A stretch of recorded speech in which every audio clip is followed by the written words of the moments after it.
Hey, you're listening to iFanboy Pick of the Week, episode 979. Oof. I'm Josh Flanagan, and this is Connor Kilpatrick. One more. Then we get a new second number. Yeah, comic books have just trained us to add like significance to just random numbers. Like, oh, it's got a 0 at the end of it. We must have to charge double. Exactly. Welcome to iFanboy 2025. That's the year. It's our 20th year doing the show and our 25th year of doing iFanboy. So it all fits nicely in a little semantic bow. That means every week for 25 years, one of us has picked the book they like the best from their stack of comics, and that's more than half my life. I just did that math. Like, not a lot. No, but it is. But it is. Yeah. They they picked the. I'm off. It's gone. The book they like the best from their stack of comics. That's not me today. And we call that the pick of the week. We will talk about that book and other books in the week and the patron pick and listener mail, and God willing, it'll be fun. I don't know. We're both dealing with a significant amount of fatigue right now. And I don't know if that means punchy good times or a little bit of punchy good times and then a significant lull, or crankiness could happen. Probably all of it. Yeah, it's probably a little of all of it. So that is really more significant than your spoiler warning at this point, but there will be that also. But let's see what happens. And more importantly, let's get this over with. This is Connor's pick. Pick of the week was Daredevil Cold Day in Hell #2. Number 1 was also pick of the week. And I want people to understand that I'm not looking to do repeat picks. Like I'm always happy to have a new surprise book be the pick of the week. It ends up being whatever the best is, but it's like I'm not going into the week going, oh, I'm going to pick this again. I'm excited to pick this again. It was almost like a disappointment that Cold Day in Hell was the best book by far. It was a disappointment without undisappointing the second issue was. Right. I mean, and honestly, you know what it was? It was the moment in the book when Elektra shows up and Steve McNiven just decides he's going to draw like Frank Miller. I mean, that was my main takeaway. Like I was halfway through the book and I was like, well, this looks a lot like Frank Miller. And then you flip the page and I was like, oh, we're just doing Frank Miller. It's just straight up like it's not. Well, what's key here is that it's not Frank Miller Daredevil era Elektra. Right. It's 85, 86 Ronin Dark Knight Returns Frank Miller Elektra. I mean, the story is still really terrific. This is Charles Soule, Steve McNiven. They both are plotting it, and this is the story of the future of the Marvel Universe. There's been a war. The heroes are mostly all dead, are gone.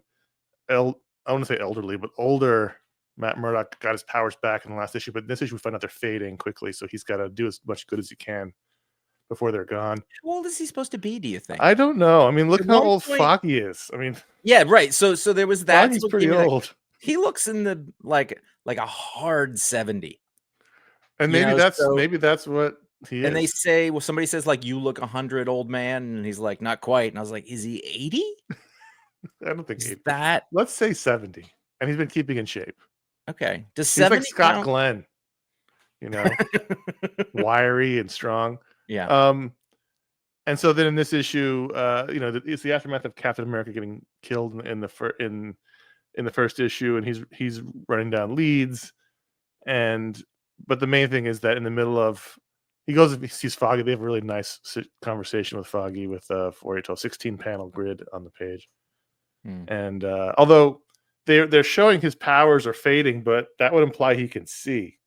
Because I did notice that also. Because he gets blurry and he goes black and he comes back again. And I was like, wait. What I've decided, though, is that it works as a representation. Yes. And so if we translate it with our senses into what you would see, that is the equivalent of what he sees without having to get all correct. No, I understand. It's just funny. I was like, wait.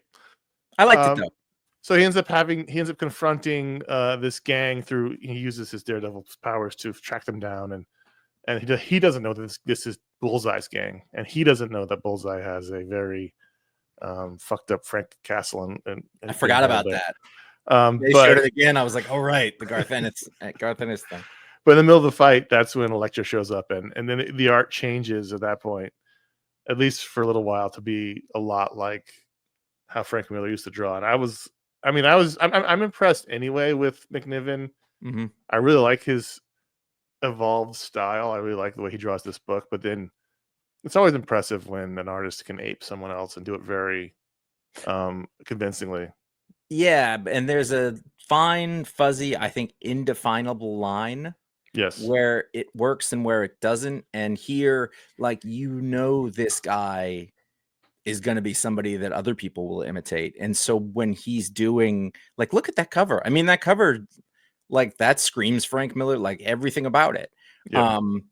I don't know. And like the whole time I was like, at first I was noticing, I was like, oh, he's leaning towards Frank Miller. And then as he kept going, I was like, he's doing Frank Miller. But it's like with respect and with, Oh, sure. I don't know. I don't know what it is that makes it work. What's interesting though, if you go to page 29, That might take some time. So it's okay. He's doing both his style and Frank's on the page. Like, he doesn't change the way the whole book looks. He seems to only do it for Elektra. So like, I kind of like that. The Daredevil panels are McNiven, and then the Elektra panels are Miller, and then he goes back to McNiven again. It's just very interesting that they've decided to do just her in a different art style. I kind of like it. I kind of like it a lot. Yeah, I mean, what I think I love about McNiven is that over the years, we've seen his style change and we've seen him do different things, but it's always good. It's a little like Eminem in that way. I think they don't necessarily remind me of each other as artists, but like Eminem could sort of, like, his style evolved over the years and he could kind of switch it around, but I feel like he never did it as a gimmicky thing. Right. He did it as a, like, this serves the story, so I'm going to do this, like the way Gary Oldman talks or something like that. McNiven's a little like that. He's letting his, like, I don't know if I think if I looked at this book and I looked at what was something he did early on that was great. Civil War, right? I wouldn't know that was the same guy. Yeah. I mean, I can see the similarities, but it's definitely an evolved style, and it's almost dropped my iPad. It's looser. He's always been dynamic and fun, but it's a looser style, which I definitely like. Yeah. And I love the design for this Daredevil. Why is his suit got covered in Frankenstein stitches? Who knows? But whoever stitched it up did a great job because there's no holes. They've stitched it up perfectly. Yeah. And even includes the belt, the boots. The story here is not, there's only one more issue. It's basically just Daredevil going up against Bullseye's gang, and Bullseye's whole plan is to detonate these radioactive drums and maybe bring people's powers back. That's how Daredevil got his powers back in the last issue. And there's a dagger. I don't know. She like the girl is. Yeah, I'm not sure. She's reminiscent of Dagger with having no cloak. I can't think of another. It may be that I just associate that character with Hell's Kitchen and Daredevil world. There's not really. And I decided when I first saw it, I was like, oh, that's Dagger. And then I realized, I'm like, no, there's nothing. She's a child. All of it. There's no clues that that's the case. It's what is a blonde lady with light. Well, blonde girl. Yeah. It's different than like Avengers. What was it called? Not Endgame. What was the book the Chip Zdarsky book? The one about the future. Yeah, and it's different than all the ones we've seen at DC because this is only 3 issues.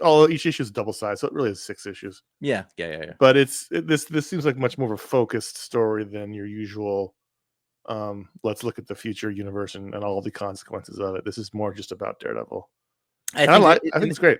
In that way, it is kind of a character piece, whereas the stakes aren't necessary. Like, the world's already destroyed, kind of. So this is, and they even say it like this is him trying to atone, and they it's interesting because really the thing is, like, Foggy's like, he goes, so I can atone, and he's like, you don't have anything to feel guilty for. But of course that's always stuck on Matt. Like, he's done the job, but he just feels like he's got to make up for it. And I was like, oh, that's a perfect summation of what Daredevil is. And that's not new. I just thought it was put really succinctly in that way. But like, it's not a huge plot, nor do I want there to be. Right. There's elements, it's like seeing sort of what Daredevil's going through, and maybe he's half insane at this point. He's like, I gotta fix it, and everyone's like, dude, it's already broke.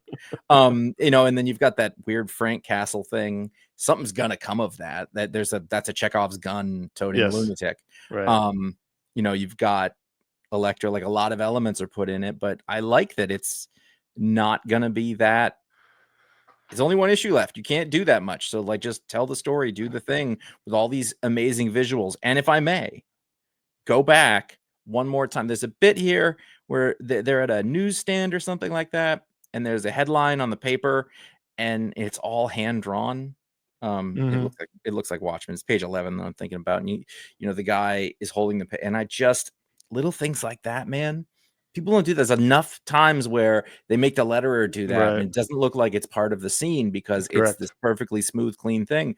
But he drew the front page of the headline. He drew the fronts of all the other magazines and newspapers. Right. By the way, let's give it up for a future post-apocalyptic New York City where there are at least still 4 daily newspapers There's printed. at least 4. Yeah. Right. Are there that many left in real life? Well, I mean, you got to think 1 or 2 is national. I mean, there's one called Nation. They're getting delivered. It's a lot of papers. Things are bad there. Maybe but New Yorkers are just like, maybe the internet went away. Thank God. And then newspapers thrived again. How good could it be?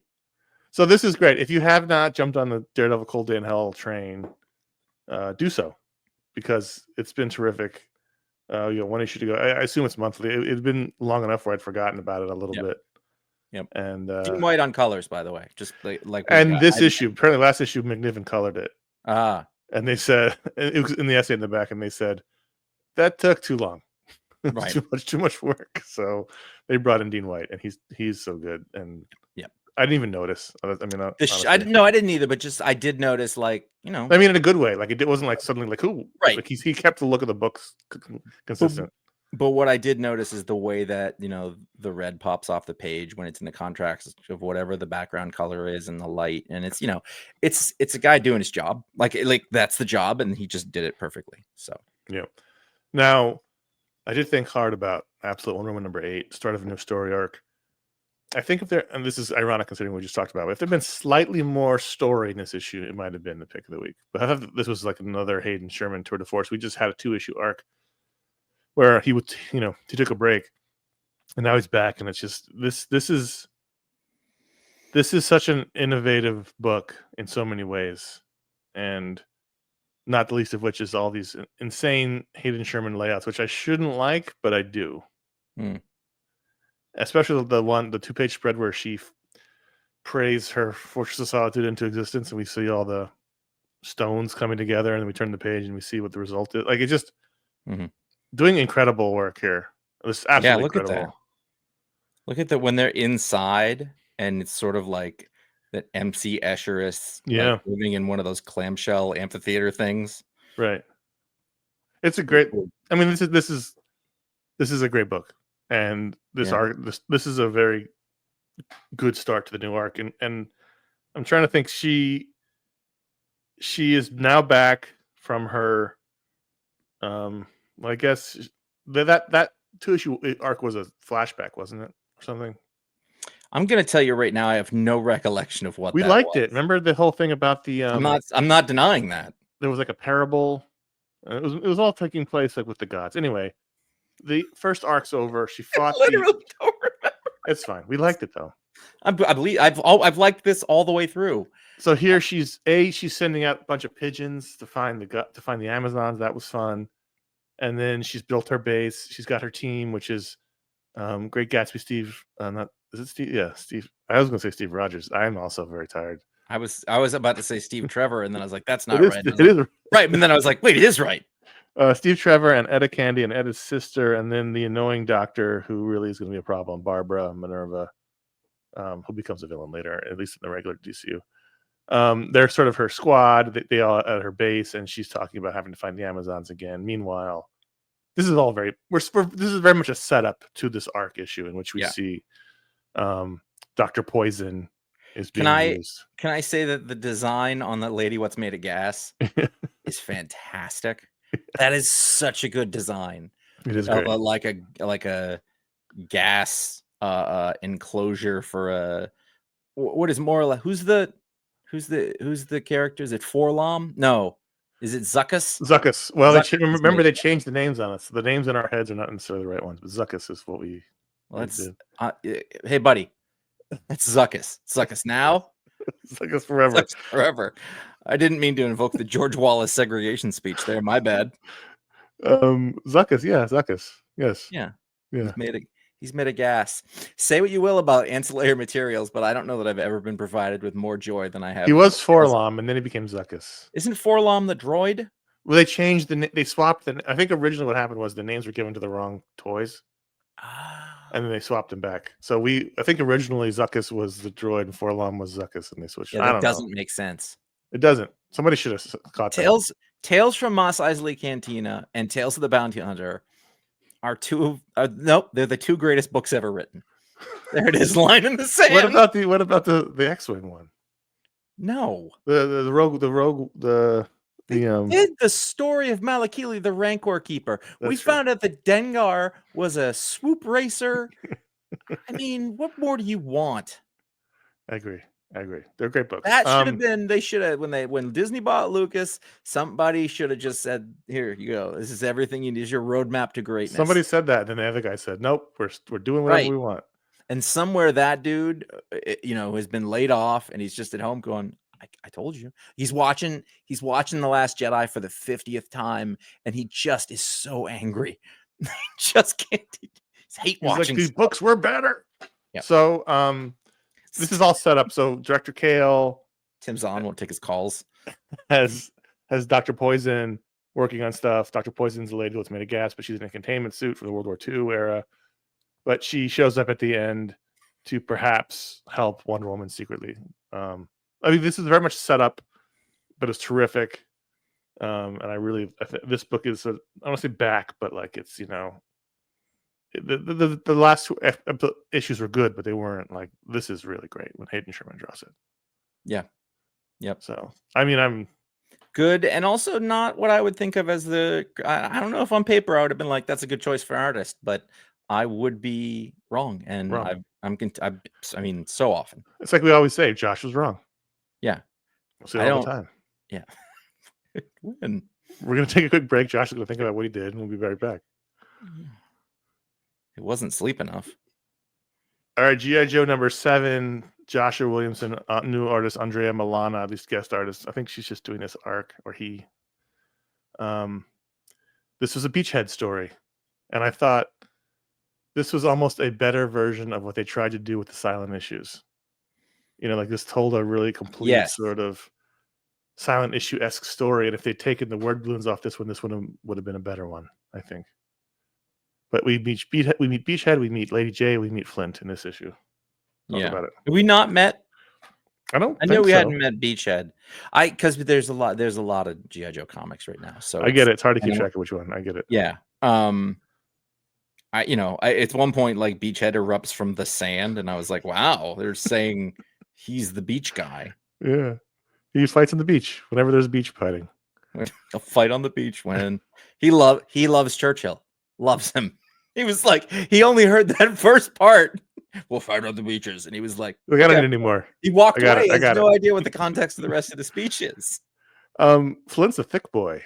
Like he's he never misses leg day for sure. That's for sure. I like that because so much of the characters are the same and basically he used to be Duke with a hat and dark hair, and so by making him a different body type, and it makes him a different person. At least when Andrea Milana draws it, who knows what will happen next time. Yeah, but it was just this is an introductory story. We have Beachhead's on a mission to get a crate. It's a classic MacGuffin, although we do find out what's in it. And then, he has to fight the mercenaries guarding it for the super rich old man who's got 2 to 3 attractive women in his bed waiting for him. Must be paid very well to be that excited about it. 2 women. And it's only 2. Let's not. Yeah. He's quite old. 3 would be too much. So, it's just he fights the guys. Flint and Lady J show up at the end. Major Blood gets mad at his guys and kills them all. And they all wear Major Blood helmets, which I forgot about, which is funny. Which is very funny because it's an ugly helmet. And then we find out inside the crate is an old or bat. And it just felt like this was the story they tried to tell in all those silent issues. Mm-hmm. And they didn't just do it as well. And I really do think you could take off the word balloons in this comic and you would have been totally fine. At least until you get to Flint and Lady J, then there's a lot of exposition talk. But Yeah, there's definitely some stuff you wouldn't have gotten the fact that like, no, these are the Joes who don't follow the rules. And I was like, whoa, and I was like, I really feel like Flint was the guy who followed the rules. I feel like Duke was the guy who didn't follow the rules. That was the deal, which was in fact his character for his miniseries in the beginning of this. Whatever. None of these Joes follow the rules. That's why they're Joes. Yeah, that's true. That's true. Yeah, Beachhead. I tell you something, Soldier. You got an attitude problem. Beachhead's always been a jerk. Yeah, I mean, I like him, but he's always been a jerk. His whole thing is are there thought balloons in this one? There was a couple of comics I read this week that had thought balloons, which I was very excited about. No, they're probably no, they're not. They're just captions. So Beachhead, if you don't know, is the Joe trainer, and he's the drill sergeant, and he doesn't want to be in this issue. He's like, they want me to go be the trainer, but I don't want to do that. I want to be in the field, and that's his whole inner monologue during the entire fight. You just want to lie in the sand for 3 days, you loafer. How do we feel about his new mask? It's no longer a ski mask, but it's now sort of a clamshell face mask. I wasn't I'm not mad about it, but I was like, that thing's in the way of the now that I think I'm older, I'm like, it's like a knit ski mask though, right? Yeah. That apparently just wears all the time. At the beach too? Well, see, the little filter masky thing, that makes sense if he's under the sand for 3 days. Sure. I would think he would have different versions of it. Although if you look on the cover, that's not like it's more like a little plastic thing or a different fabric or whatever in the front. It doesn't look like a breather, right? Rebreather, whatever it is. Who knows? I was slightly underwhelmed by the fact that it was a bat in there. I was like, well, I've seen a bat before, but also at the same time, and I'm gonna go ahead and come clean about some of my hesitations. I was also really glad that it wasn't like a Transformer foot, because a little part of me is like, what if you just do G.I. Joe? Just a little part, I'm going with it. It's fun, but I'm over at Void Rivals, and I was like, some of this I don't want in my G.I. Joe. You know what I mean? You don't want him fighting suckers or whatever the hell that guy's name is? Yeah, Shuxor. Shuxors. Yeah. I'm fine with it as something they're leading to, as long as they continue to keep telling just G.I. Joe stories, and then occasionally the Transformers pop up, and then they will lead to some big crossover event. That's fine with me. Oh, I got to point out something really important. Great cover. Timothy Zahn did not write the Tales books, and I inferred Kevin Anderson, right? I don't think so. I don't think so. He wrote that Rogue books, X-Wing. Oh, I'm thinking the X-Wing. Tales from Mos Eisley. Yeah, Tales from Mos Eisley. Like it's not. I made a joke about him not accepting his calls, but that wasn't him. He didn't. I thought you were talking about the writer doesn't get the calls from. I just figured that he's calling. Well, those were various writers because they were anthologies. That's the good stuff. Timothy Zahn wrote Hammer Tong: The Tale of the Tanika Sisters. Oh, right. I know you're talking about there. I just assumed Peter David wrote most of those. No, Tom Veitch wrote A Hunter's Fate: Greedo's Tale. Dave Wolverton wrote The Sand Tender, The Hammerhead's Tale. That's a comic guy, isn't it? Tom Veitch is. Or am I just thinking? No, you're thinking of Rick Veitch. Kevin J. Anderson wrote Swap Meet: The Jawa's Tale. Ah, see, they are all in there. That's where I found out that Jawas communicate by pheromone scent, and I can't not think of it every time I see a Jawa. I'm like, they're communicating by pheromone scents. Those noises don't mean anything. Those are just. I don't think that's true. There's no Dengar story in here. Oh wait, he's in the Tales for the Bounty Hunters. Oh, that's right. It's 2 books. There's a Laxiv Rack story, my favorite. Mm-hmm. Let's keep talking about this. Or we can move on to Green Arrow. I did notice this week that DC's in love with the white cover. Are they? Yeah, there's several books this week, and they're just doing these white cover designs. I don't know whoever's the new art director over there. I mean, decided the white cover is the thing. It's a bold choice, but the fact and it works. That cover is beautiful, but you don't want to overdo it because it will make it less special. Montos. As I was.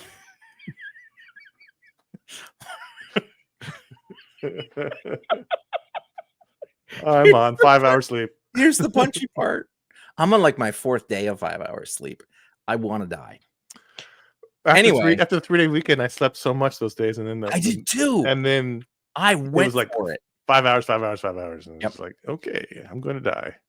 That's all I think too. When I'm like, it's 2 a.m., I'm like, you're gonna die early because of this, And I'm like, yeah, but what if I play another phone game? All right, so here's my thought on Green Arrow 357. I was getting there. Okay, sorry, go ahead. I was reading it, and it's the sort of wrap up epilogue issue. It seems like it to the whole Badwater housing development story where all the people became the killers. And what I really liked about this one was I thought that maybe better than the other ones, it encapsulated, and I think it showed us what it is they're trying to do is to be the Oliver Queen that we're trying to get to, and the Oliver Queen stories we're getting to, which are not super villain based, and there's social not social justice, but awareness and justice to a certain extent. Oh yeah, Ollie's an old cranky lefty. Right, but also how you have to square that with the fact that he is also like a giant of industry at the same time, and he's incredibly wealthy. And I thought it did it really well. I think that when you pitch this story, this is like what you lead with. Here's the Oliver Queen I want to do, and I thought that he captured it really well here. What are we? How many? I don't know how many issues this was. So that's my main comment is this is part 7. There was one too many issues. It's too long. In the middle, we got a little repetitive. Yes. And then similarly, this issue opens with a 1, 2, 3-page scene of the quote unquote villain, who's not really a villain, talking to his mom at a grave site. That could have been 2 pages.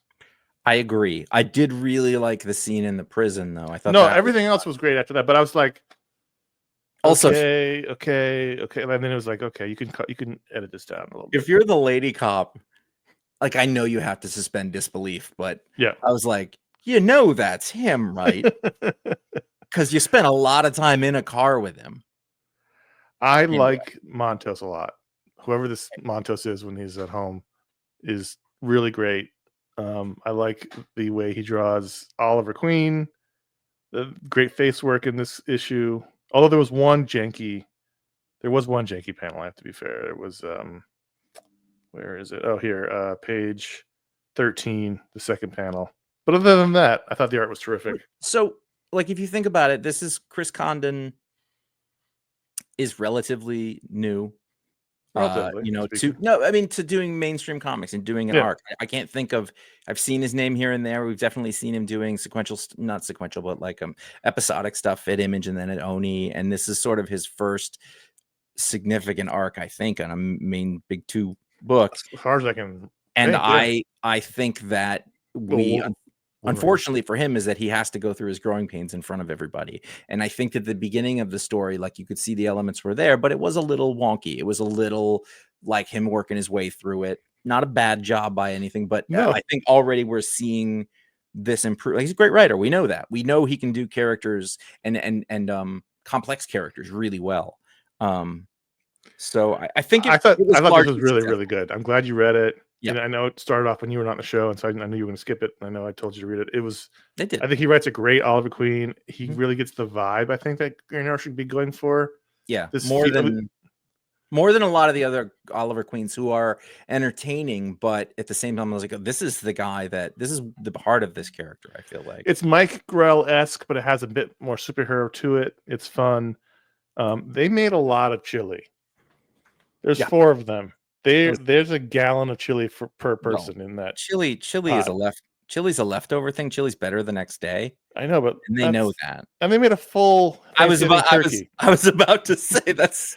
Wait, there's all these people are incredibly fit. I get they have to fuel up, but man, chili is very healthy food. Bean based. I get it. Yeah, there's not a lot of fat in it. There's lots of vegetables. Depends on how much bacon and stuff you put in it. No turkey looks like that, by the way. That is not. It's it's completely round. That is not what a cooked turkey looks like. Is it Thanksgiving or is it just like Thursday? It's just Thursday. On Thursday. Oh my God! I didn't see the cauldron. That's what I'm saying. That's the turkey. That's the chili. No, I know. I hadn't seen the cauldron though. I did. You know what? I have a bone to pick with this. In this scene, I think they're trying to decide how spicy it is. And how much? So first of all, if the recipe calls for 1 thing of chili powder, you have to put at least 3. That's just duh. 4 tablespoons of chili powder is not enough for something that size. Right. If a Right. witch can boil a baby in it, you need at least 8. That's This what is I'm what I'm thinking. Like, if saying. it was just a regular pot, like a regular human pot, then Yeah, that's fine. the But if Dutch it's a oven size. cauldron that you can also dip a baby in, Yeah, you need more. And also, maybe the whole container. I believe Connor Hawk. By the way, you don't need any of these characters. We do No. not need a Green Arrow family right now in any way. Just forget it that they exist. I'm not kidding. Just have Dinah there. Connor Hawk, I believe, eschewed the idea of more spice. And He did. we know that Connor Hawk spent many of his formative years in the Far East, and that is incongruous. Well, with what isn't would he happen. half Hmong? He's half Asian of some Right. So I'm just saying, persuasion. like, Yeah, you know, he'd be like he it would is be putting the spice in there. it is my understanding that many Asian people think that white people are pretty lame when it comes to spice. Mm-hmm. And I'll tell you he's what. Last not. night I went to dinner at this really great Italian place, and I ordered the spicy pasta with shrimp. Mhm. And he was like, "It's spicy." I was like, "Okay," and it came in, and there was. I mean, I didn't even flinch. It wasn't even close. I didn't even think. If Now, you when they never said spicy, I never even would have said this is spicy. Now, when they say that at the Thai food restaurant, Right. depending on the Thai food That's restaurant, different. if they raise an eyebrow at you, you better pay attention, buddy, because you're looking at a long day with the toilet. That if you're not happened. careful. That happened, and yeah. And I can tell you right story for another now, day. I'm not a masculine man who walks around trying to prove himself, but I really don't want to back down if somebody's like, it's really spicy, and I like a part of me is like, I don't want to be like, okay, I'll get it. I can't. Like, that's my one sort of much. So you shouldn't go on hot ones. I want to. I would. Yeah, no, I totally want to. We need to raise the profile of the show. Get you on hot ones. We do. There's a Mexican place here that is pretty good. Mm-hmm. For New Hampshire, it's fantastic. Sure. Mm-hmm. It's certainly better than like a Chipotle. And they only have 2 types of salsa. They have mild and hot. Yeah. Now the mild is way too mild. Right. But the hot is absurd. And I don't like saying give me mild. That offends me. Sure. But be like, I can't eat, like, they need to mix them. And I always say medium because I don't want to say mild. You and I was gonna say mix them. You and I are of a Northern European persuasion, and it can be difficult. And at a certain point, if it's too hot to even taste anything, then I don't think then what's the point? Anyway, let's talk about Tales of the Bounty Hunters for a second. This is gold, by the way. People are going to respond to this. The writer of the Dangar story called Payback, The Tale of Dangar, is Dave Wolverton. Just interrupted our digression to go back to an earlier digression. Yes. Dave Wolverton wrote the Dangar story. Kevin J. Anderson wrote the IG-88 story. Those are the only names I recognize. Dave Wolverton, American author. Dave Wolverton. David Farland was his name. He died. Oh, he passed away. Yeah, that's unfortunate. Yeah. What did he write? Courtship of Princess Rune Leia. Lords, The Courtship of Princess Leia, Nightingale, Raven's Spell. Oh. He wrote a lot of adventure books. He wasn't very old either. Oh, man. That's tough. Sorry, Dave Wolverton. Sorry, Dave's family. On that note, we'll take a quick break. We'll be right back with more comics. Well, speaking of sad things, the goddamn tragedy from Oni Press, Chris Condon block, Condon Corner, drawn by Sean Kuruniru, letters by Sean Lee. This was a one shot. It took when I typed it out, I was like, "Uh-oh, I better practice this." I think it was admirable. This was a oversized one-shot story of a tragic end to a family going from, I forgot where they started, but going to California on the Gold Rush. Like a Donner Pass type story. Yeah. Where dumbasses making dumbass decisions and things happening. A little bit of gold fever, kind of. Yeah. This family, like, they're in the wagon train going west to find their fortune. The dad, he's kind of not okay, and he keeps getting more not okay. A little Jack Torrance situation there. And he buys like a secret map from somebody so that he can go through the past, shortcut, and he'll get there and get the money first. There's murders. There's a bear that may or may not be there. There's hallucinations. Very evocative art from Sean Kuruniru. I'm looking at the first page. The first time the ghost Indian shows up. It's very much reminded me of another artist that I cannot place or name. Yeah. I thought this was fine. I didn't love this, but I liked it enough. Mm-hmm. I didn't think it was great, but I thought I'm in the bag for anything that's not the normal comic story. I was gonna say, like, I don't want to be. This gets points just for being what it is. Yeah, and it's Like it's a trying. Western, and it's just. I mean, there's a little bit of like ghost stuff. There's a little bit of like supernatural, which is I think okay in this context. And it's a little bit of True Grit, where she shows up in we start with the old version of the character who's in it, just like Right. what's her name? I was a survivor of the tragedy you wrote about. Right. I thought this was good. I mean, I'm not saying it was bad at all. I just was hoping, because we loved his other Western stuff so much. Of course. Chris Condon. This is just okay. Of course, in the middle of it. I love how anybody who writes about Westerns has to like disparage the writer in it. The WW Beauchamp of it all. Like, it's just like they always have to be a worthless loser who's just sort of taking it without fail. They're not men, Josh. Men go out into the plains with weapons. They're so aware that they're writing about real men, quote unquote. They can't help but just insult themselves and their profession in the midst of it. Letters and such. They can't help it. God, I want to watch Unforgiven so bad. Duck of Death. I just watched it. I just went to a Gene Hackman double feature last night. It made me really want to watch Unforgiven again. I did Crimson Tide. I watched that about 3 weeks ago for the first time in forever, and it was I didn't remember if we had the conversation on one of our shows or just out, but I was like, yeah, this might be better than. Well, it's not better than Alien, but other than that, it's right up there with anything Ridley Scott did. I mean, I was like, it's very good. It's very good. Despite the Tarantino's glaring conversations he dropped into it. Yeah. I mean, like, I enjoyed those a lot more then, and I enjoy it now, but I'm always like, that shouldn't be there. Those guys wouldn't be arguing about Jack Kirby. So, yeah, I mean, this, like, if you want like a fun one-shot tale of adventure and tragedy on the plains, this is great. If you like Chris Condon's other Western stuff, this is great. I just don't think it's the best thing I've ever read. I don't think it's as good as his other Westerns, but I think it's in the mix of, I'll take stuff he's done that I enjoyed. And if he wants to do more of these, I'll happily read them. Absolutely. And recommend them. Publish them, then great. We're taking everyone down with us. Number 3. Story of Our Lives. This is a Rook spy thriller. Rook is featured heavily in this. Heavily is a no, maybe that was the last issue. Rook is British Burt Reynolds, and he's hardly in this book. Maybe I read 2 of them, and I tried really hard to read them days apart, but they talked about him a lot. He was in issue 2 more than 3. Yeah. Okay, that's what it was. But what I'm getting at though is that I think is he even in 3? Yeah, he's in 3. He is, because he's with the British people. Anyway, I he's on 2 pages. I enjoyed the first issue, but there was a little bit of ambivalence, I think. Yeah. And as we've gotten further into what this actually is, and it's a little more long form storytelling, he didn't front load us with everything. I am enjoying it even more. I've liked each issue more than the one before it.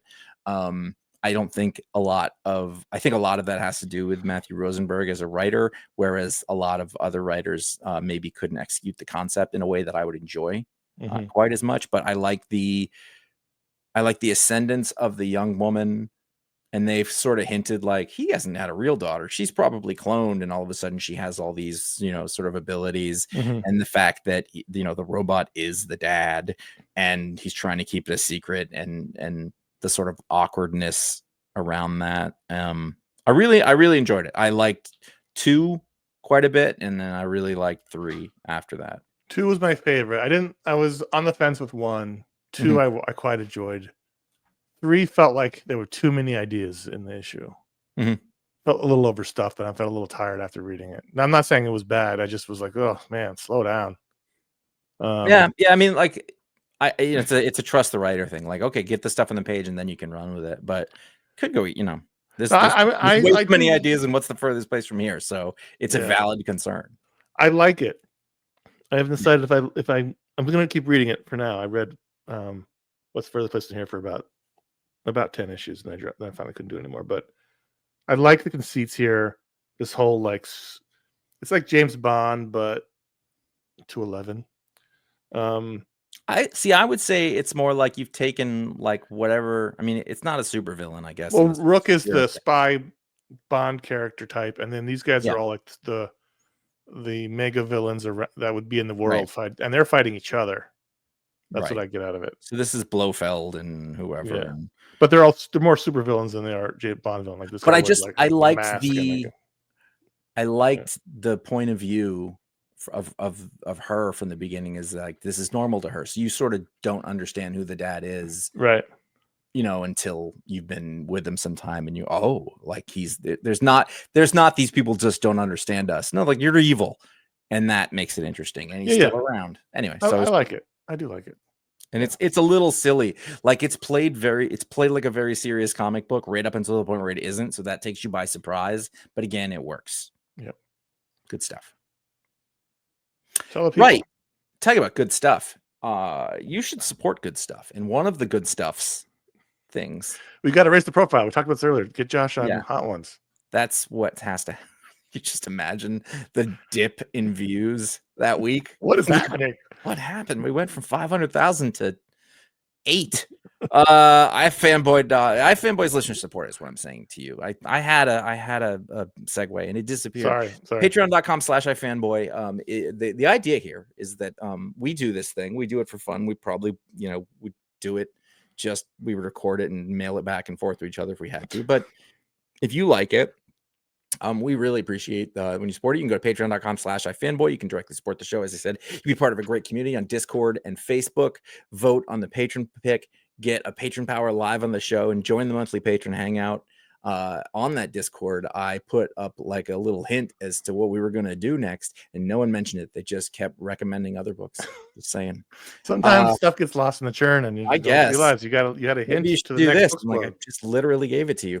At $10 or higher, you will get an ad-free version of all of our shows. Plus, you get your pick of the week show. This one you're listening to right here, one day early on Saturday.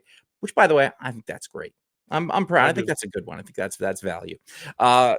And then there's access to the iFanboy after shows, really more value on Sundays, where we talk about all the books that didn't make this show's rundown. There's a discount if you sign up for a full year at one time, and you can send or receive gift memberships. Obviously, you can send them. Somebody must be able to receive them.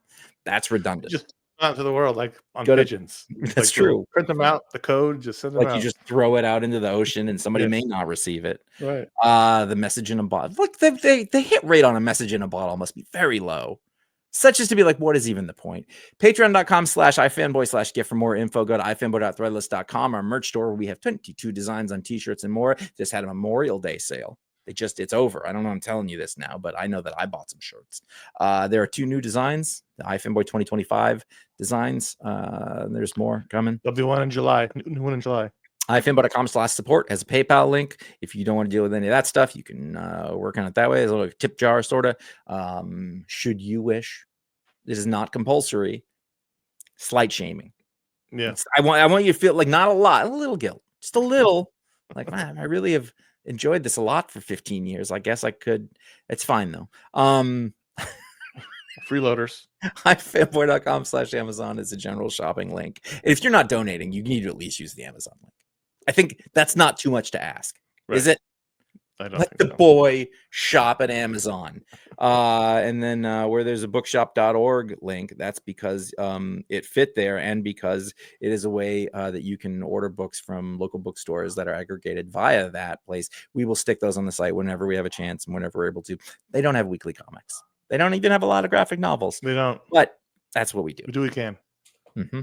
Get back into comics. Here, another white cover. Mr. Terrific Year 1, number 1. Written by Al Letson, art by Valentin DeLandro, mostly a couple pages by Edwin Gallman. Recognize any of these names so far? I recognize the letterer's name. Valentin DeLandro, yes. I've seen before. Well, Al Letson came out of the DC Writers Program. Oh, okay. And was just previously a also a NPR person. I don't know if you've ever heard of him or not. I'm looking him up. I don't know for sure. State of the Reunion, PRX, and a playwright. Anyway, it opens up with 3 pages of sort of like, here's who Mr. Terrific is, and I was like, oh no, this is very much like just telling me, not showing me the story. But then we cut to the past, which I just forgot. So like, I don't think I ever knew it. I just forgot that it was year one. So I was Right. like, what is happening? Like, why is, and then I was like, oh, right. He's not Mr. Terrific yet. It's basically him and his brother. They're living together because his family died. That's part of Mr. Terrific's origin, is that his wife and kid died. And they're sort of two brothers living together. One guy's a tech genius. He's trying to build up his brother's personal trainer business with his technology. And then shenanigans happen. I really liked the art. I loved the Valentine DeLandro art. Really, really, really good. The story felt very much like an early writer. It was like the pacing was a little off. There's a lot of talking. Yeah, there was. I mean, there's eventually some action at the end. There's a shootout. There's a car chase. The brother gets shot. But I mean, as charming as the brothers are, we're big fans of Mr. Terrific as a character. It was a lot of pages of them just hanging out in the house, bantering. And he's not very terrific at the moment. No, I mean, look at that Redrick. I mean, like he's like, I get it. He's fighting. He's depressed. His wife died. Right, but it is one of those things. Like, so it's year one. It like when the thing that happens to the character is so terrible. Yeah, you almost have to make light of it to get past it. Like sometimes the origins are. I mean, they all are. I guess Spider-Man, Batman, Mr. Terrific, or whatever. Well, but here's the other thing.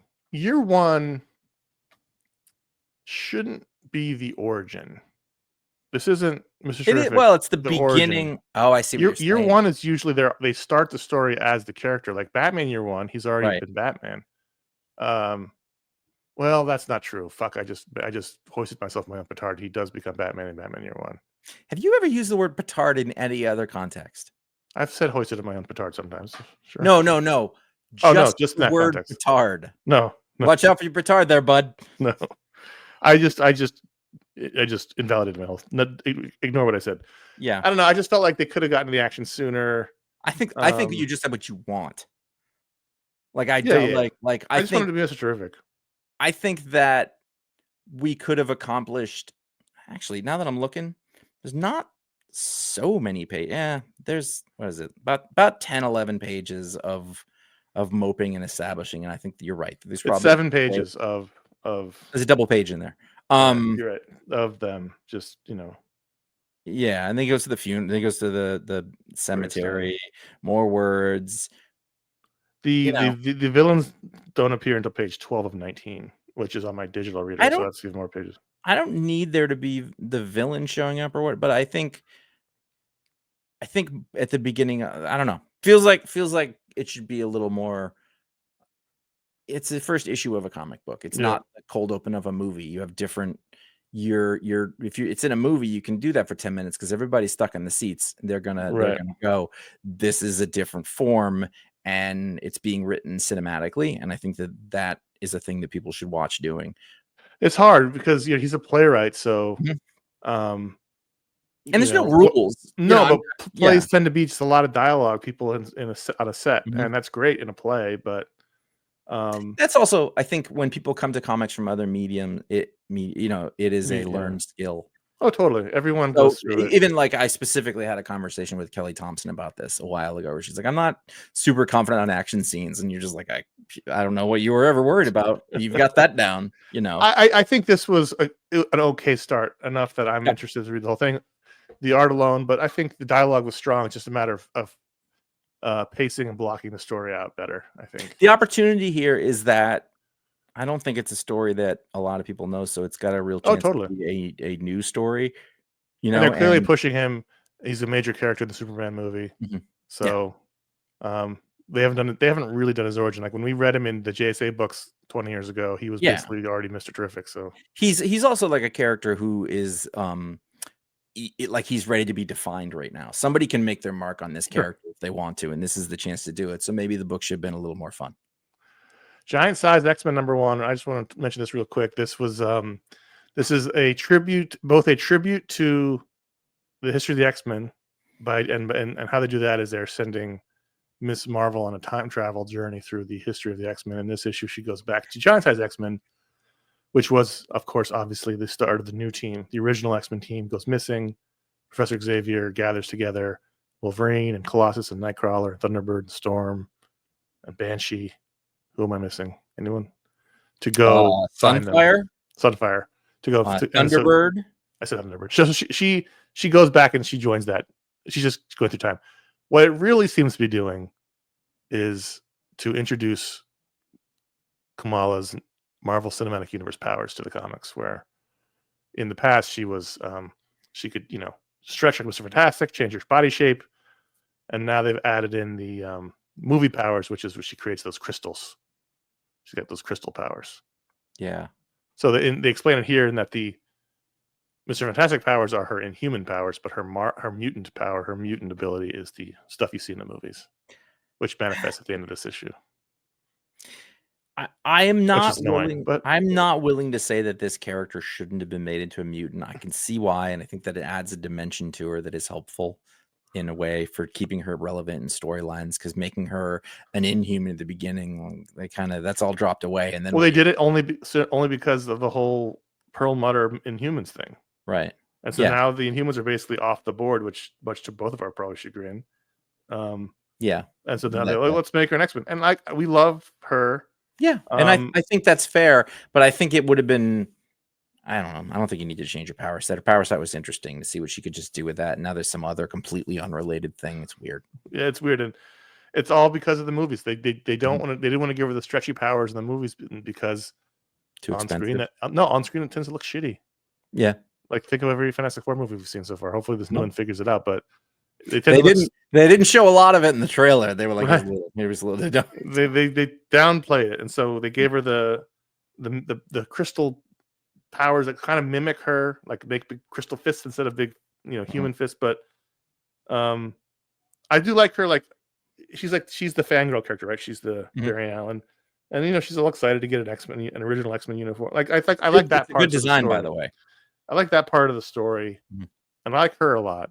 The power thing is annoying, but anyway, I'm gonna read these just because. The best part about her is you said she's the fangirl, but she's also like very confident, and I think that's what makes it better. Yes, because that we've read it a million times. You're the Wally West, the Kyle Rayner, the whoever. Like, oh, I'm not sure if I should be here. Right. She's not doing that, and that was a great choice they made. But she's also very excited to be there because she's a fan, and that's fine. Yeah, but the confidence, especially because she's a female character, and so like it just works better. It makes her more interesting. It makes you be able to root for her, right away, and also like you believe her confidence, so therefore she should be there. It is worth noting that there was a backup story by Al Ewing and Sarah Pichelli. I thought was really good. That introduces a new villain. Oh yeah, who has been there the whole time because her power. Am I remembering this correctly? Her power is to amplify the powers. Oh, is that what it is? I couldn't quite figure it out. Her power was like if she's around, Nightcrawler, she could do his powers, but better. And so she goes. Professor Xavier tries to recruit her, and so she's now a stronger telepath. So how did she lift the scooter? That was an interesting question. Maybe somebody around her was strong. This was, I think, was around. Yeah, but around. I think because she was around people who were strong, and so she was stronger. Maybe. I think her power is like she's sort of the strongest or the best in the room at whatever is happening. I don't know. Like she would be like super, super sarcastic around me. Yeah, she would not stop talking during the movies. You know what? I don't have to be here. So I did like that. And introducing her as a villain that's sort of always been there from the beginning and allowing to bring her back was good. Yeah. All right. So those are the comics we're going to talk about. But at patreon.com/iFanboy, where every patron gets a vote out of the book to the rundown. This week, there were 4 different books in the lead at one point, and the one book that Josh did not want to read won. Metamorpho, the Element Man, number 6 of 6, the final issue of this miniseries, written by Al Ewing, art by Steve Lieber, colors by Lilo Ridge, letters by Ferran Delgado. And look, Josh can have preferences. There's nothing wrong with that. I just, I'm not an Al Ewing fan. That's why. But I was actually happy at one because I am curious what you thought, and I think we're clear. I was supposed to have read this originally. Yes, you were. That was the deal.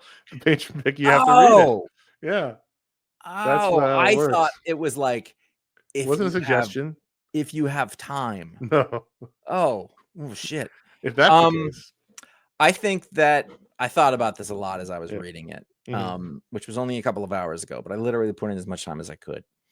Um, I think one thing that was impressive was that by coming in on the 6th issue, it Mhm. worked exactly like a comic book is supposed to. I didn't Mhm. feel like I'd missed anything. I was like, all right, here we go.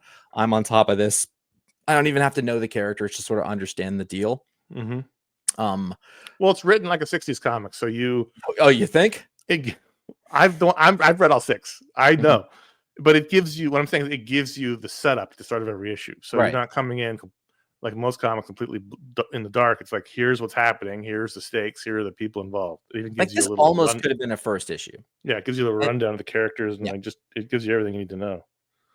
Um That said, I I mean, look, Steve Lieber is one of our favorites, and he does 2 different styles in this issue, which I thought was great. He mhm, doesn't that's not something he's been doing in this miniseries. mhm. So when he gets zapped off to the dimension, it becomes a whole other very indie style, which I thought was really I great. don't see. I saw that that's like early Silver Age style to me, like Well, that'd be your like golden age style. late, Because yeah, by Silver late Age, you're golden. already into the Dick Sprang, I was thinking Kurt Swan like style.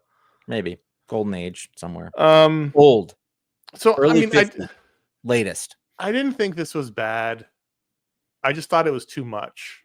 Yep, For 6 issues to it's a lot of words. it like on an individual issue basis, I didn't think it was bad. I think it was a mistake to set it in the present day continuity. That makes no sense whatsoever. I agree. But whatever, and that's like a minor complaint. But it just should have been set in the 60s. Um, on an issue to issue basis, I think it's well done. I just think at 6 issues it was a lot. Um, it didn't really need to be 6. This story could have been told in 4, I think 3. you really have to enjoy being in the style of this kind of book, and I don't.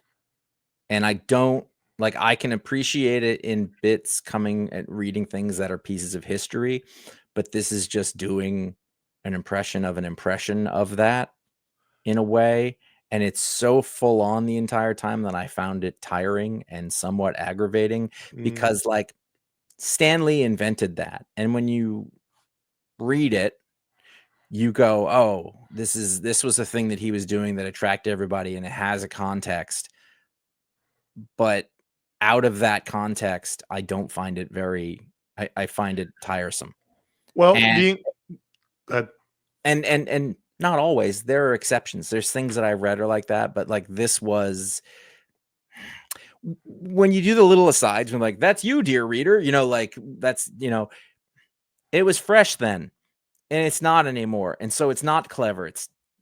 I was gonna say it feels hacky, but I think that's too negative. It doesn't do anything for me.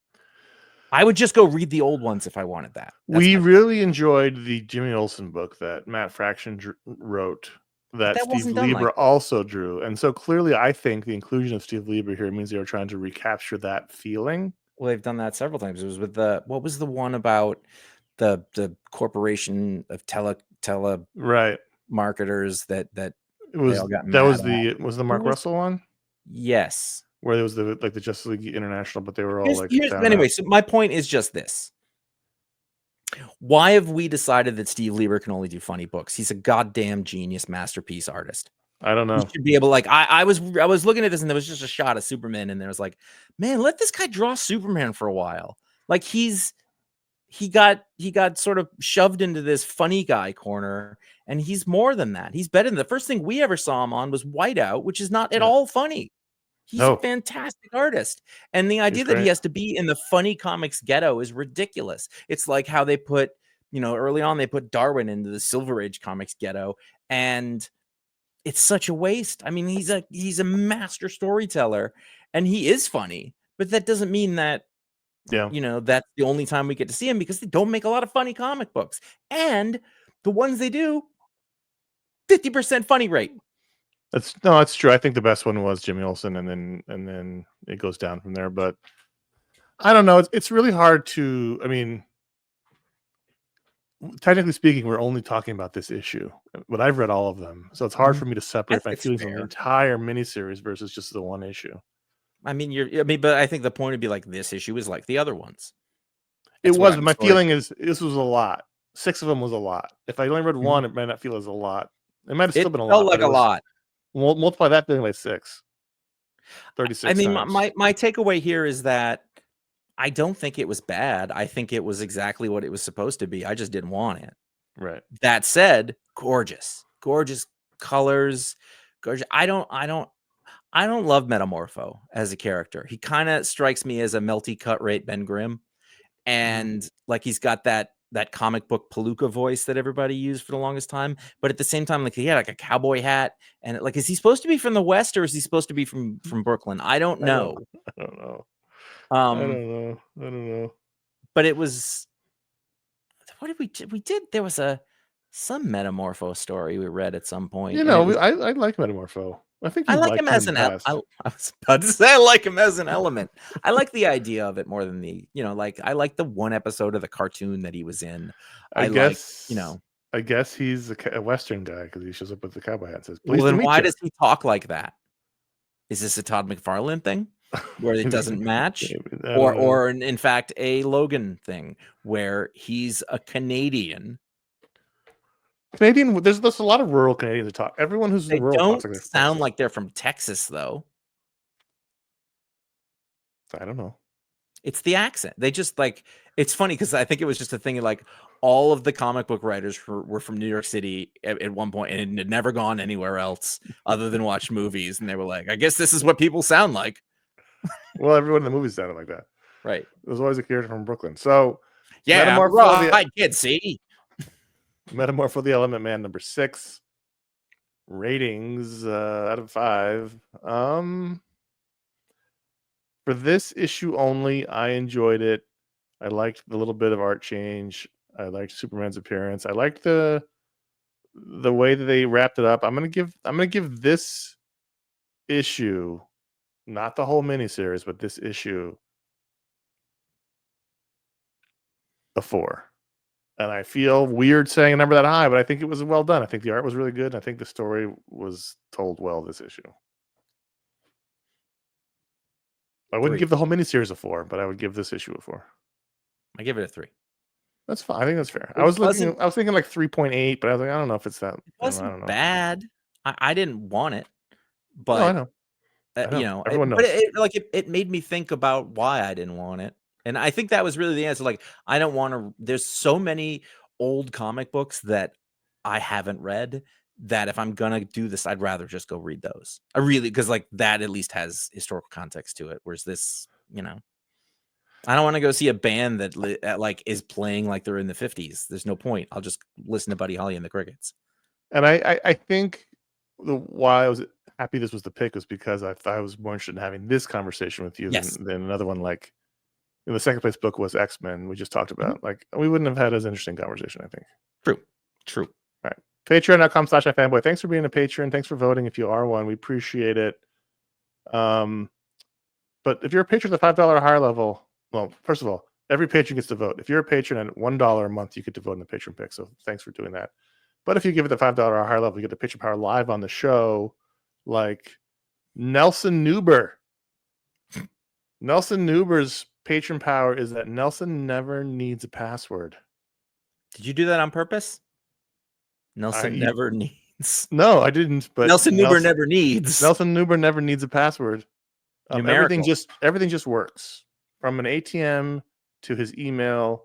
So he doesn't have to deal with two-factor. He has a distortion field where there's nothing ever. Everything just works. It can't be cracked because there's nothing to crack. He just, Can his cookies reset though, and he has to sign in again? It's not cookies. Cookies is not a thing, but passwords, access to all of his accounts, they just work. He just logs in. And he doesn't understand what the big deal is. Like a biometric thing. It's just a distortion field around him. It just makes everything work. And he doesn't get it why everyone's so annoyed all the time about passwords. He's like, this is great. Everything works for Nelson. I have a really good system, I feel like, for me, and I have struggled to convince other people that they should do what I do in my system. Which is not have passwords? No, I have passwords. I do the. Don't tell people. You know what? Do. No, I'm not going to tell you this. Don't tell the world what you do for your passwords. In fact, here are my passwords. No, I use randomly generated ones. Is what I'm saying. Like, you use random generator. Yeah, they're all like they couldn't be cracked. Like one password. Yeah. Right. Well, no, not like that. It doesn't matter. Well, one password generates a string of code, basically. Yeah, basically. We use it at work. So thanks for being a patron, Nelson. Enjoy your stress-free life. It only gets worse, seemingly. Mm-hmm. Patreon.com/iFanboy. Thanks for being a patron. Consider being one today if you're not. We have 2 emails that I really want to do, even though we're long. So I'm just going to screw myself here. And that's fine. That happens. The first email, well, it's actually 2. I'm going to make them bigger here. First email, why does Connor think Krypto used to be a Dalmatian? Krypto has always been a white-furred mutt. I've been thinking about this since Connor started asserting that Krypto used to be a Dalmatian Doug T from Cincinnati, Ohio. Followed days later by Philip R's email, not to be that guy while totally being that guy, but Connor has twice called Krypto a Dalmatian. Classic Krypto has no black spots and is closest to a white Labrador.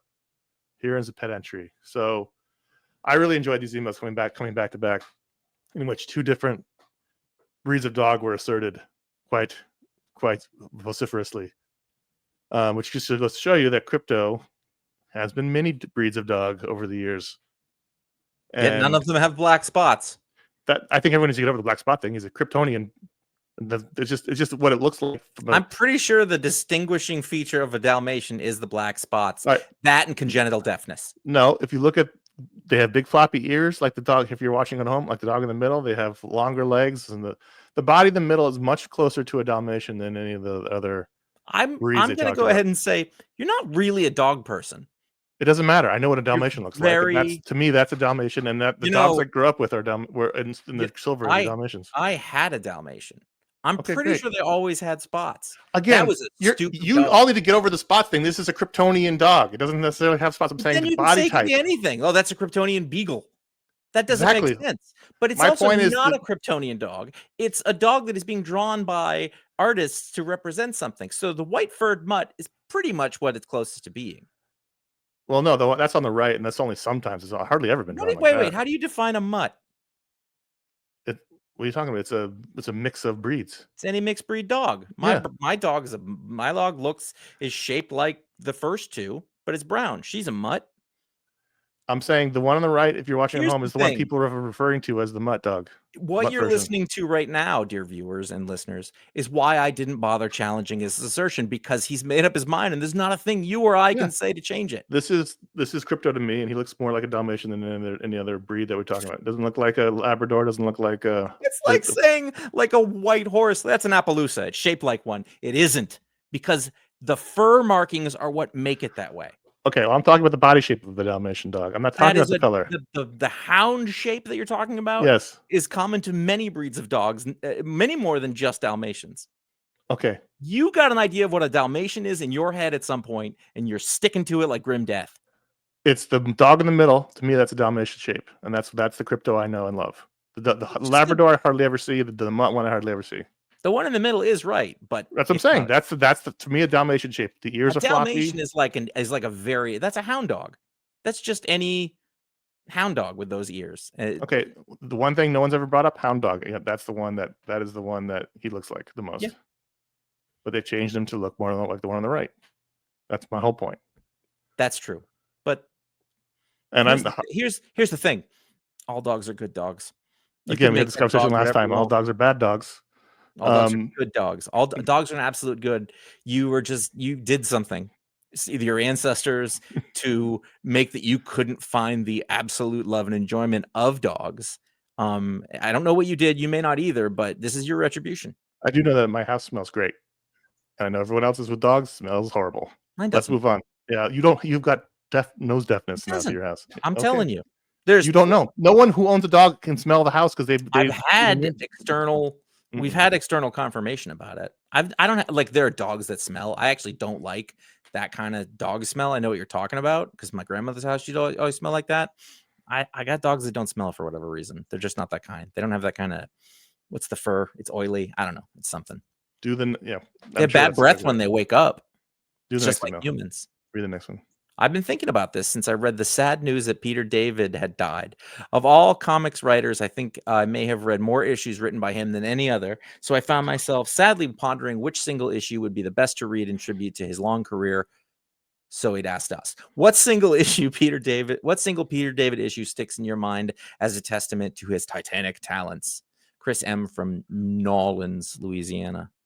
And I wanted to use this just as a jumping off point to talk about. I mean, I don't think there is a single issue you can talk about because his career's been so varied and long.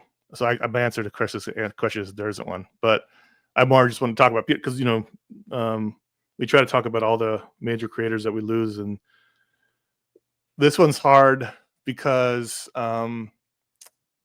wasn't that old. No, and he's been around our entire professional lives. There's a photo on the screen of when we interviewed him way back in the early days of the iFanboy video show at Jim Halen's Universe. He was probably 50 years old there. I was gonna say I thought he was so old then, but he's not because he was our age. He's a little bit older than us, I think, at the time. But he's been through it. Yeah, I mean, but only by a couple of years. He's a year older than my mom. So he's super nice and good interview. But so people were talking about how he was still doing it, and we were reading all of his books that were coming out in the last couple of years, and they were all terrific. Mm-hmm.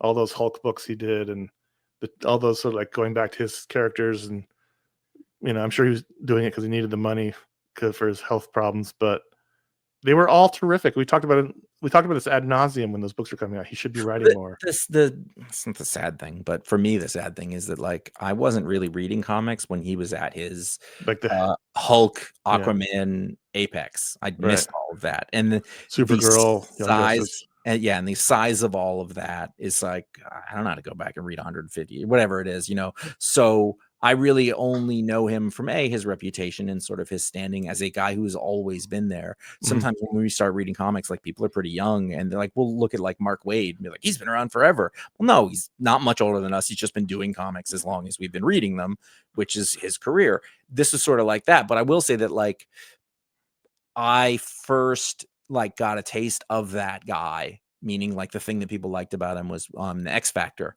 Which is what we were there talking to him about. That was a very early book in the life of iFanboy. Yeah, Jamie Madrox's Multiple Man sort of centered. It was pick of the week a lot. Yeah, and I loved it. And that was and it was against type of the kind of books that I was reading at the time, but sort of won me over. Who was the Sook? Ryan Sook. Ryan Sook was the early artist in that.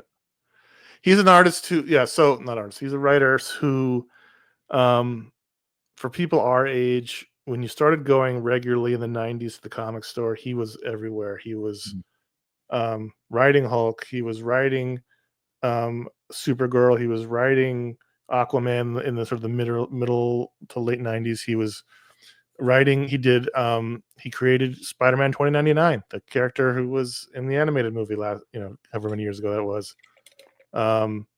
And Captain Marvel, the whole new version of Marvel that people of a certain age really love. There's just an endless, Young Justice was a great, not Teen Titans, not Justice League book that was really fun. I did read that. He just has an endless, and plus he's a prolific novelist. There were tons of Star Trek novels. He just was a guy who had tons and tons and tons of ideas, and he was perfect for the goshy style of comics coming out of the 80s into the 90s, but still able to write that way. And the comics we've read last, those Maestro books still felt like old, awesome Marvel comics. He just he had that thing. But without feeling retro-y. So no, not at all. Like encapsulating what was good about that, but not feeling like you were doing a retro thing. They were just good comics. I think, the guy is an imagination engine. I mean, just endless ideas. And it is one of those things that is like a cautionary tale. He's been sick forever. Yep. And having a life in comic books to a lot of people sounds like a great thing, but there's another side of it, is that for a lot of people, even legends, even people whose names are going to be spoken about in comic book history for as long as people remember comic books, you barely make enough to get by. Sometimes you can't cover your basic bills. You are always looking for your next job. He's been doing GoFundMe. He's probably the first GoFundMe I ever heard of, for a guy in comics. Mm-hmm. and that's awful. And I don't know that it's the result of anybody being evil, but it's the result of like a system that is not set up very well for the people who are creating it. And if you look at you said, created Captain Marvel, he created characters who are in movies. The new one though, right? The young one, yeah. I know, but they get Right, they get like an honorary check. Everybody was saying like, this guy couldn't afford his hospital bills, but Spider-Man 2099 was in the a huge animated film last 2 years, whenever that came out. Was it Miguel O'Hara? And that's I loved at the time. I just looked it up. He has one Eisner, just one. He got an Eisner in 1992 for writer artist team on Hulk. That was it. He had 1, 2, 4 nominations total. Mm-hmm. But he's such a. I mean, he was almost like the wallpaper, and I don't mean that in a bad way at all. Like, he was just always there doing something awesome. So, like, it's a good way to be taken for granted. Yeah, people come and go, and they come back like, oh, that guy's back. But Peter David was also sort of always doing something interesting forever, and he'd create really passionate pockets of fans. Like, there's really passionate Hulk fans, there's really passionate Supergirl, there's really passionate Aquaman, his Aquaman run fans, there's really passionate Captain Marvel fans. I mean, I think that if you were to tell me, hey, what's one story, or if you had to read the Hulk, what would you read? Yeah, he did the best, longest, most. He kind of broke the Hulk in that he wrote everything you could write. He did wrote the Hulk like 15 years, something like that. Like, he wrote everything you could do with the Hulk. And like turned, like, those stories are memorable more than anything else. And there hasn't been a great Hulk run since then. There's been Short spurts. ones. There's been things that are fun, but not, right. Man, I can't wait to get to the next Hulk issue. Like, that's over. Yeah, it was real sad. I mean, I don't think unexpected considering all the health problems he's had, but man, it was sad to hear. And we're at that age now where, when we first started doing iFanboy, the greats of the golden and silver age that were still hanging on were starting to pass. Like Eisner died, and Jerry Robinson, people like that. And a few years later, Kubert and Neil Adams. But now we're getting to the point where people who we, not our contemporaries, but just a little bit older, Tim Sale, George Perez, Peter David, Cassaday.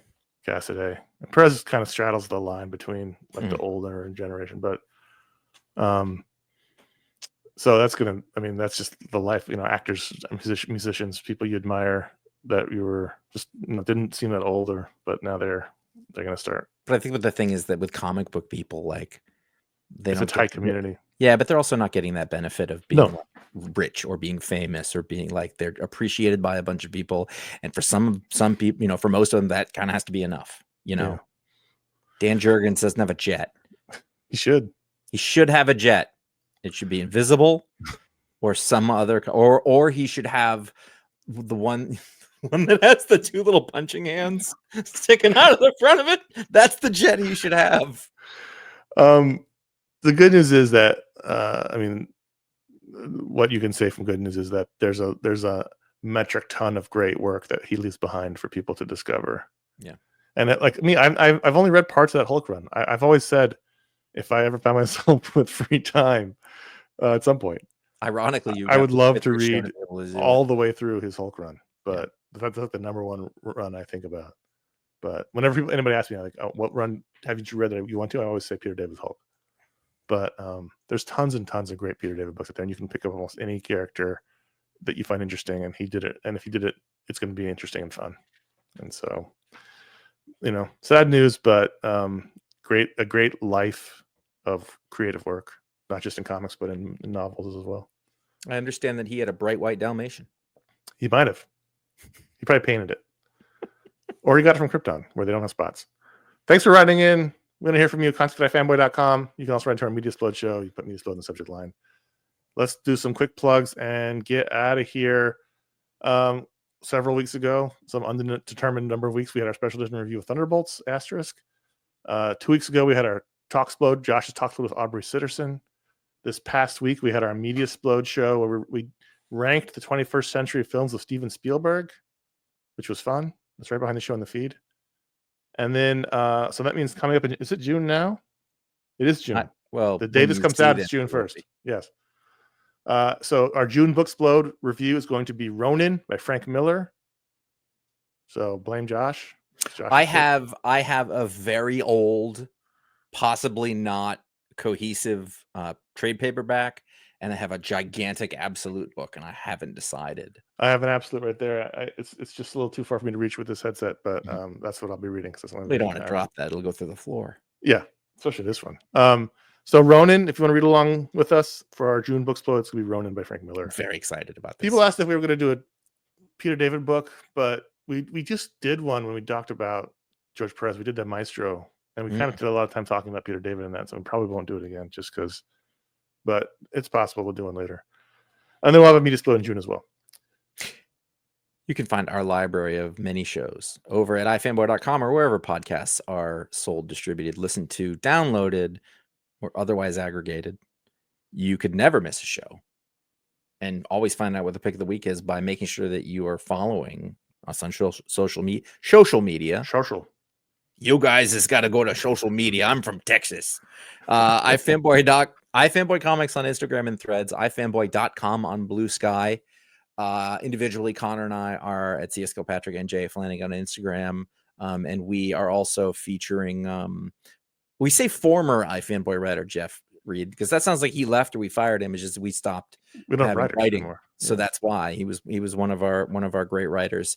He's doing video deep dives into forgotten comic book minutiae, of which he may be the world's leading expert after Mark Waid. Every Tuesday and Friday across our social channels and on YouTube. Check them out. He knows what he's talking about. I've seen his he knows a lot more than you. Ideas list, and I was like, oh shit. Yeah. Because I was like, you sure you have enough ideas? I'm like, yep, you do. You just open the taps for him. He's good.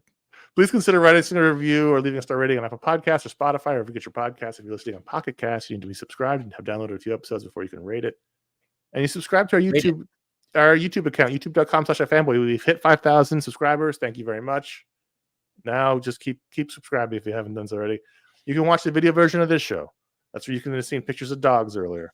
And you can also watch our special edition shows. You can watch Jeff Reed's comic book deep dives there. You can find an archive of all of our video shows that we did from 2007, 2012. You can go back and find the Peter David interview we did with him and the entire creative team of X Factor back in 2007. That's not Ryan Sook. No, was it Pablo Raimondi? Maybe that was the other guy, because I think Sook only did it for 6 issues or so, or even just the covers. This is a lot, but yeah, he was an interior artist. It was the first time I ever saw that. Andy Schmidt, I believe, was also on that panel that we interviewed. He was the editor of that book. Yes, and that was the time where that was the time when all the sort of Guardians of the Galaxy and that cosmic stuff sort of came back. So that was part of so those are all there. Find that show on YouTube. I'll post it. Look at my girl, Discord. My beautiful girl with her floppy ears. That's more closer to the Hound is what Krypto was usually. She's a mutt, but she's everything. There's so many things that she is. She's got a little bit of Kryptonian Dalmatian in her, I think. Well, she's quite heavy. She's a fat little chunkster girl. You can call dogs the most insulting things, and they don't. Look at you, you big dump truck. Look at the size of your fat ass. It's okay. They don't care. You just say it with love, and it's fine. Are we done? No. Finally, join us on the iFanboy After Show exclusively on Patreon, where we'll share our thoughts on all the books we read this week that didn't make the show rundown. That's at patreon.com/ifanboy for everyone on the $10 a month tier and up. Thank you for listening. My name is Connor. I'm looking at pictures of my dog. Hang on. I'm Josh. Back to dogs. Look at this idiot. All right.